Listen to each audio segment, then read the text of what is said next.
Hey guys, welcome. Wanted to give you guys some more information. I want to appreciate you guys coming to the foam rolling workshop. And I know you guys requested some extra content to go along with what we went over today because we went over a lot in a little bit of time. So we're going to go over again this big takeaways we had from the foam rolling demo that we did, or the foam rolling workshop. First being rolling the back side of the body and then stretching the front side, right? When you think we're in a computer chair all day long and all these muscles on our backside get kind of elongated because you're kind of hunched over a lot of the time. Those are that muscle tissue loses elasticity when it's stretched on both ends. So you want to go ahead and try to use the foam roller to try to kind of bring that elasticity back in the muscle tissue so that way it can absorb stress properly. And stretching the anterior part of the body, which is the front side, right? We want to think like shoulders. We want to stretch that area. We also want to stretch the hips because we're constantly crouched out in that position. So when you're in a pinch, make sure at least what you take away from what we went over is foam rolling. Make sure you hit the foam roll on the backside and then stretch the anterior part of the body. Foam roll pre-stretching, right?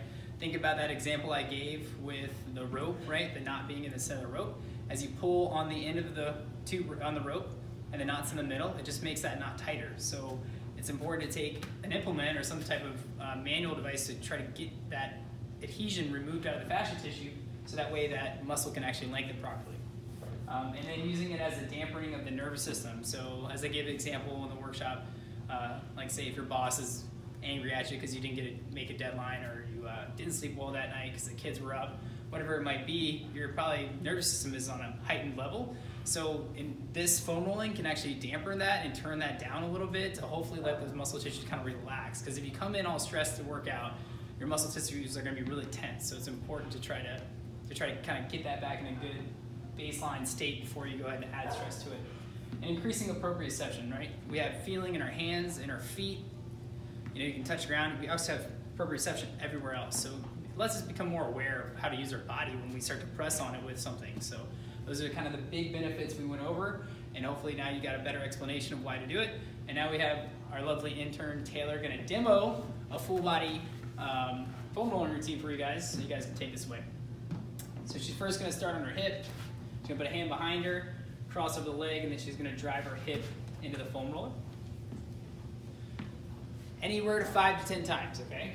She's going to do both sides. And then she's going to transfer now to her upper back. She's going to watch her hair so it doesn't get caught in the foam roll. That's important. Good. And again, 5 to 10 times or until it feels good. You can stay on the areas longer. We're just kind of briefly going over a full body routine. All right, and then she's going to hit the side of the legs, which is the IT band area.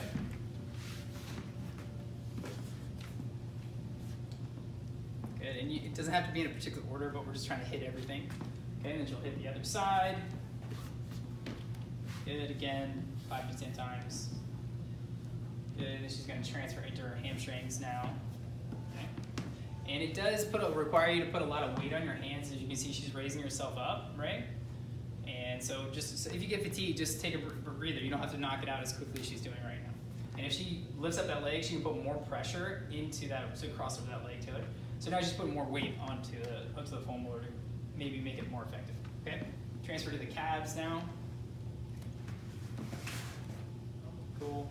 Again, if she puts 2 feet on it, if she puts both legs down, it's going to make it less intense. So if she puts one leg crossed, it's going to make it more intense. Okay. Good. And then she can hit her lower back as well. And this is one you have to be careful of with the low back, because if you roll directly over the spine, you could cause some issues there. So you just want to make sure she hugs her shoulders a little bit there, so she rounds her back slightly, and she hits those muscle tissues along the spine, not directly in the spine. Okay. Cool. And then the final one is the inner thigh. This is one that is really hard to get to, but it feels really good, especially when you get some like that tissue opened up in there. It'll help you squat deeper, those type of things. All right. Okay, she went over the full routine, so hopefully you can take this information and run with it. I'd like to see more people using those foam rollers over there. Signing off. All right.